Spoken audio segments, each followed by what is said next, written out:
Pushed to the limit, Republicans show rare defiance to Trump's demands. From the PEP Radio Newsroom, we have this news from the Associated Press. The day finally arrived when the Senate just said no. President Donald Trump's political revenge tour met its potential match this week as angry, upset Republican senators pushed to a breaking point by his seemingly insatiable and outlandish demands, particularly a $1.776 billion fund for January 6th rioters and others he believes were wrongly prosecuted, did the unthinkable. They simply refused, closed up shop, and went home. The moment was as rare as it was daring, a sudden flex from the Congress that has become a shell of its former self as a co-equal branch, the Republican majority almost always more willing to accommodate the Republican president than to confront him.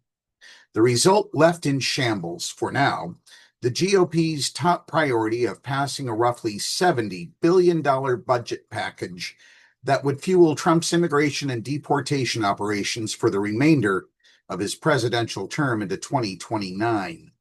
The voting was postponed until Congress resumes next month, blowing Trump's June 1st deadline to have it on his desk.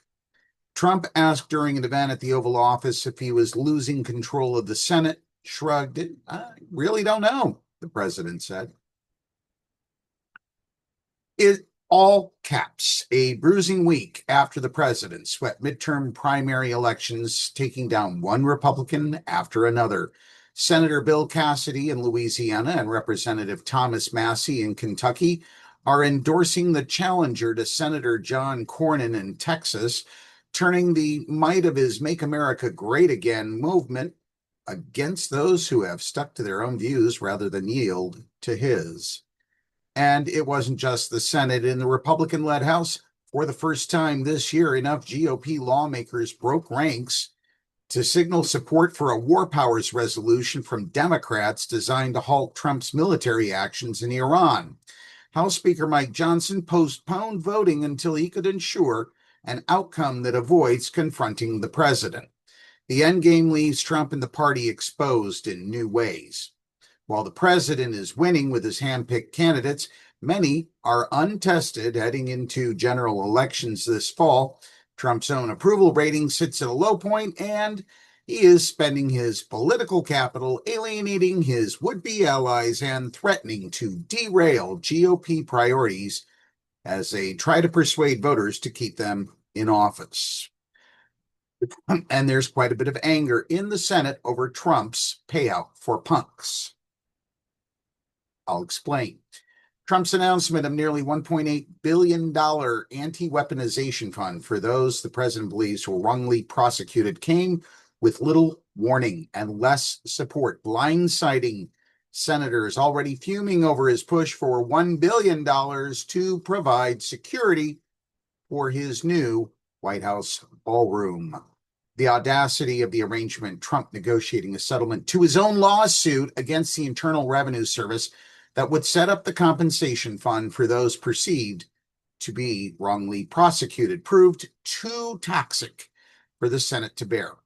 Under what circumstances would it ever make sense to provide restitution for people who were either pled guilty or were found guilty in a court of law? Esteemed Senator Tom Tillis, the Republican from North Carolina. Tillis derided the White House move as stupid on stilts and a payout for punks. Trump fired back Friday morning, accusing Tillis of screwing the Republican Party in a lengthy social media post.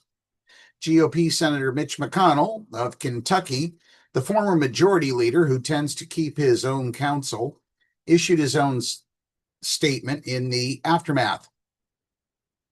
So, the nation's top law enforcement official is asking for a slush fund to pay people who assault cops. Utterly stupid, morally wrong, take your pick, McConnell said. The political calculations were becoming apparent. The more Trump bullies and badgers the Congress, the more they are left questioning what they have to gain or lose from trying to appease him, especially for those already heading for the exits. I think it's hard to divorce anything that happens here from what's happening in the political atmosphere around us, said Senate Majority Leader John Thune, the Republican of South Dakota. Acting Attorney General Todd Blanche met for hours behind closed doors with senators over the compensation fund, but left without a resolution. Afterward, Thune said the discussion likely left the administration's team with an appreciation for the depth of feeling on the issue. Now, Trump's victories do come at a cost. While Trump-backed candidates defeated Republican incumbents in the House and Senate this week, showing his command of the party faithful, some in Congress saw the defeats of their colleagues differently. You don't want to have a totally loyal party that's in the minority, and that's maybe where we're headed, said Republican Representative Don Bacon of Nebraska, who is retiring at the end of his term. It began Saturday when Cassidy, who voted to convict Trump in his Senate impeachment trial after January 6th, lost his primary to a Trump-backed challenger in Louisiana. He returned to Washington days later, noticeably more eager to criticize Trump and more willing to vote against him. Congress should hold the executive branch accountable, Cassidy said Monday. A day later, he joined Democrats in voting to rein in the war in Iran.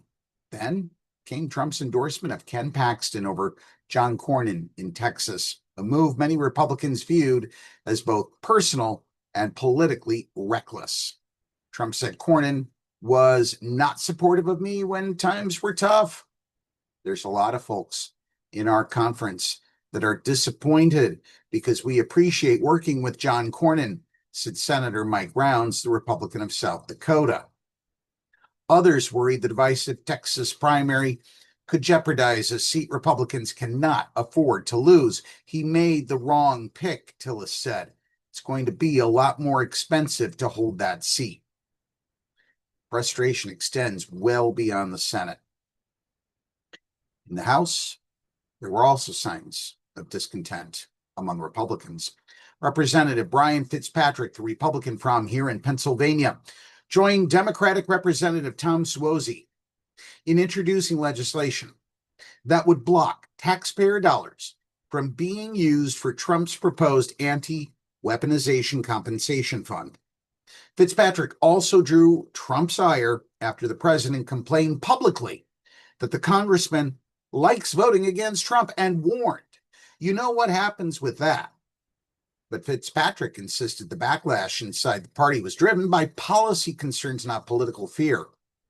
People have the right to free speech in this country, Fitzpatrick said, but what we do here is all about policy. At the same time, Fitzpatrick and Republican Michigan Representative Tom Barrett were expected to side with Democrats in voting for the War Powers resolution to rein in Trump's military campaign in Iran. GOP leaders pulled the measure at the last minute when it became clear Republicans lacked the votes to defeat it. Bacon, who spent some 30 years on active duty in the Air Force, said he believed much of the Republican pushback to the war could be resolved if Trump consulted Congress more. You sit down with somebody and you work with them instead of threatening, bullying, and yelling, said Bacon. It don't work. Whatever you say, Representative Bacon, because that's the full report. PEP Radio is available on the Live 365 app, the PEP Radio page at paequality.com, Roku, and Alexa. If you like the content we provide, including Today in History and 2 Facts, 1 Fiction, be sure to subscribe to our channel.